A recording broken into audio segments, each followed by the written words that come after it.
যেটি বলছিলেন যে সত্যি সকালটা শুভ হতো যদি এমন একটি খবর নিয়ে সকালটা শুরু করতে না হতো এবং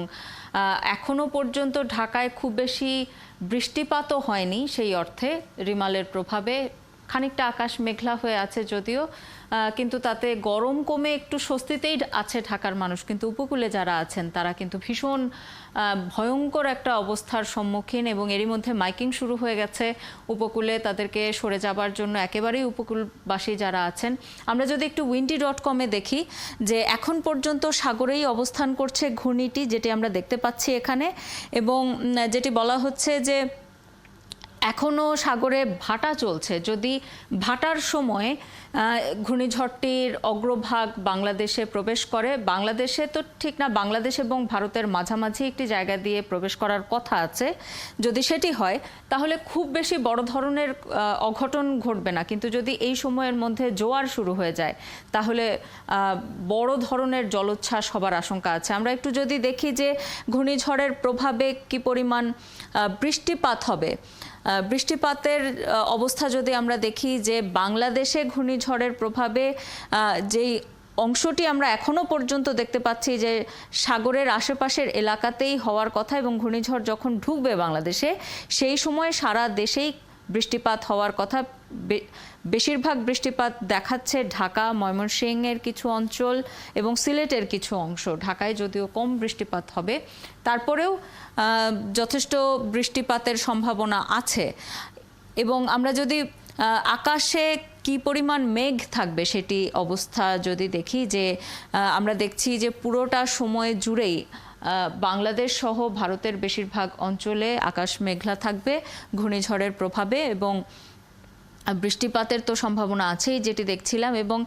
জলোচ্ছ্বাসের কথা আমি বলছিলাম, সাগরের ঢেউ কতখানি বড় হবে সেই জায়গাটি যদি আমরা একটু দেখি, যে এখনো পর্যন্ত আমরা দেখছি যে নীল অংশগুলো দেখছি যে বাংলাদেশের যে নদীগুলো, সেই নদীগুলোতে এরই মধ্যে কিন্তু পানির প্রবাহ বেড়েছে, কারণ সাগর উত্তাল আছে ঘূর্ণিঝড়ের প্রভাবে। যদি আমরা দেখি যে ঘূর্ণিঝড়টি যখন বাংলাদেশে ঢুকতে থাকবে তখন যদি জোয়ার হয়, সেই ক্ষেত্রে আমরা দেখতে পাচ্ছি যে 3.5 মিটার পর্যন্ত জলোচ্ছ্বাস হওয়ার আশঙ্কা এখানে দেখানো হচ্ছে ঘূর্ণিঝড়ের প্রভাবে। এবং যেটি বলা হচ্ছে যে আমরা যেটি ধারণা করছিলাম এবং আবহাওয়া অফিস থেকে যেই কথাটি বলা হচ্ছিল যে আজ দুপুরের মধ্যে, অর্থাৎ দুপুর 1টা নাগাদ ঘূর্ণিঝড়ের অগ্রভাগটি বাংলাদেশের উপকূল স্পর্শ করার কথা, এবং এর কেন্দ্র মূলত বাংলাদেশ অতিক্রম করতে যে সময়টি লাগবে সেটি হচ্ছে আজ রাত 10টা থেকে শুরু করে আগামীকাল ভোর 6টা পর্যন্ত সময়ের মধ্যে এই ঘূর্ণিঝড়টির কেন্দ্র বাংলাদেশের যশোর, সাতক্ষীরা এই অঞ্চল হয়ে এই ঘূর্ণিঝড়টি বাংলাদেশ অতিক্রম করবে। এবং যেটি বলা হচ্ছে যে যতক্ষণ সাগরে থাকবে ঘূর্ণাবর্তটি ততক্ষণ পর্যন্ত এটি শক্তি সঞ্চয় করার সুযোগ পাবে।